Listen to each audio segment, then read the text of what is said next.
What's going on, everybody? Welcome to the Wager Zone podcast, and we are back for another MMA breakdown, guys. This is PFL World Tournament 6, and guys, this is another great card. PFL's been putting on some great cards, but I'm not even gonna lie to you guys. The last two PFL cards, actually no, last week we actually did pretty well in PFL. We took that Gene, and that Gene cashed out the underdog for us. But the weeks before that, we were slumping on PFL, so I'm actually happy we turned that around last week. So now this week, guys, I'm gonna come back with another breakdown. Hopefully we cash out this week. If you guys are here for the first time, like the video, subscribe to the page, come back every single day, guys, and let's cash out for today's PFL event. This is going to be held in Wichita, Kansas. So, alright, guys, let's get right into this first fight of the night. It's going to be Alan Dominguez taking on Nick Meck. And this one, guys, I'm taking Nick Meck. I think this is going to be a really competitive fight, but I think it's going to come down to where Nick Meck just has a really good jab, and Dominguez tends to keep his head out there. And I think Nick Meck's going to be tailor-made to land that jab and land that straight 1-2. And also, Nick Meck is just very strong with his wrestling. He can get to that double leg really fast. Alan Dominguez doesn't have the best takedown defense. And if Alan Dominguez tries to take him down, I don't believe Alan Dominguez is going to be able to use the wrestling either. So,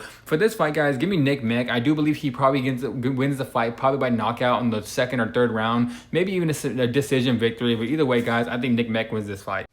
Alright, guys, the next fight is Saraya Orozco taking on Ilaria Joanne. And guys, this one I'm taking Orozco. Orozco fought a person in her last fight in Kumiko that was way better than Ilara. And I just believe that Saraya Orozco is going to come in here and win that fight. She's fought a higher competition. She took the girl that's fighting against Dakota Ditcheva.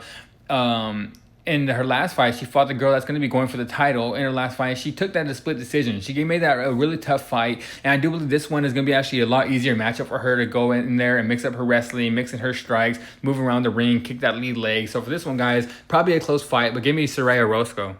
Alright, guys, next fight is going to be Derog Kelly taking on Mike ML. And this one, guys, I'm taking Kelly. Kelly has really good wrestling, really good jiu-jitsu. This SPG Ireland, these new guys fighting out there, I think they have really good grappling. I remember when SPG Ireland just had a lot of great strikers, and now they're starting to be known for a lot of the grapplers. A lot of the grapplers are coming out of that gym. And Mike ML, he's a pretty decent fighter as well. He's fought a lot of good competition. Both these guys have fought good competition. But I just believe this fight's going to come down to where both these guys are probably going to shoot their takedowns. Mike ML's probably going to try to strike a little bit more, but I just believe Kelly has very good striking, and his jiu-jitsu is elite. And if he gets this fight to the floor, I think Kelly wins this fight by submission. So that's what I'm going to be picking. I'm taking Kelly to win this fight. I think he does it by submission.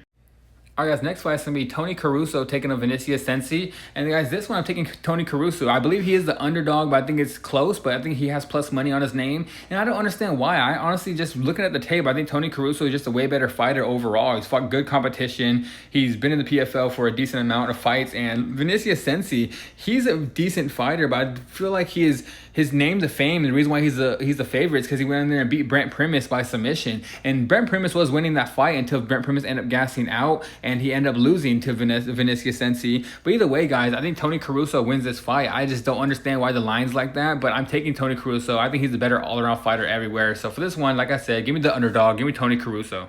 Alright, guys, next fight, Magomedov taking on Savarjan Khamidov. And guys, this one I'm taking Khamidov. Magomedov fights out of Dagestan, and he's a really good Dagestani wrestler, but Khamidov is a really good wrestler as well. I kind of believe both these guys' wrestling is going to come out to where it counteracts each other. It's going to come down who's the better striker and the cardio. And from what I've seen, I think Khamidov has the better cardio, and I think he is the better striker. Magomedov has a good 1-2, but at the same time, Khamidov tends to use those inside clinch strikes where he has some dirty boxing. He's going to be shooting takedowns at Magomed, and I do believe Khamidov's eventually going to get this fight to the floor after landing some strikes on top. Like I said, both these guys are really good wrestlers, but I just believe Khamidov has the better cardio and is going to eventually get this fight to the floor and win this fight probably in a close decision victory. So for this fight, guys, give me Khamidov.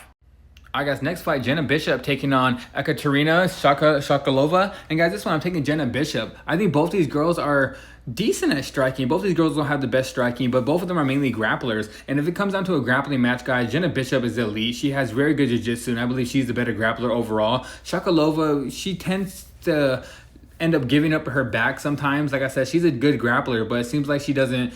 When she tries to get up right away and when she gets taken down, she tends to give up her back. And I believe if she does that against Jenna Bishop's going to eventually get in that rear naked choke. Like I said, her submissions and her jiu-jitsu black belt is legit. One of the best grapplers in all of PFL. And I believe this is going to be another close fight. But give me Jenna Bishop. I think she probably gets this one done by decision. All right, guys, next fight, Brent Primus taking on Alfie Davis. And this is literally going to be striker versus a grappler, and Alfie Davis is going to try to come out here and be the striker and stop a lot of takedowns from Brent Primus and end up trying to knock him out. But I just think Brent Primus is going to be able to get this fight to the floor and end up submitting this guy. Alfie Davis does have decent grappling as well. He's not no slouch on the floor, but when he's going up a guy that's very strong in Brent Primus, I just think Brent Primus is going to come out here, sink that double leg in, take him down, either grind him out for 3 rounds or sink in that submission in those later rounds after Alfie Davis tires out a little bit. So for this one, guys, give me Brent Primus, and I will be interviewing Brent Primus next week after this fight, so stay tuned for that interview. But like I said, guys, give me Brent Primus for this fight. Alright guys, next fight, Justin Wetzell taking on Mando Gutierrez. And this one, guys, I'm taking Justin Wetzell. This is another competitive fight. A lot of these fights tonight, guys, are very competitive, but I think Justin Wetzell is just going to be able to push the pressure and non-stop coming forward and shooting takedowns, keep that forward pressure on Mando Gutierrez. And I don't think Mando Gutierrez has the best cardio, and I think Justin Wetzell has the good cardio. He can probably wrestle for a good 4 to 5 rounds, and I believe if he comes in here and puts that pressure on him like I do believe he's going to do to Mando Gutierrez, I think he's going to come in here and probably win this fight probably by decision, especially after Mando Gutierrez gets tired in that 3rd round. And if it's 1-1 going into that 3rd round, guys, Justin Wetzell, like I said, he just has the better cardio. And like I said, the pressure is going to be too much for Mando. So for this one, guys, give me Justin Wetzell.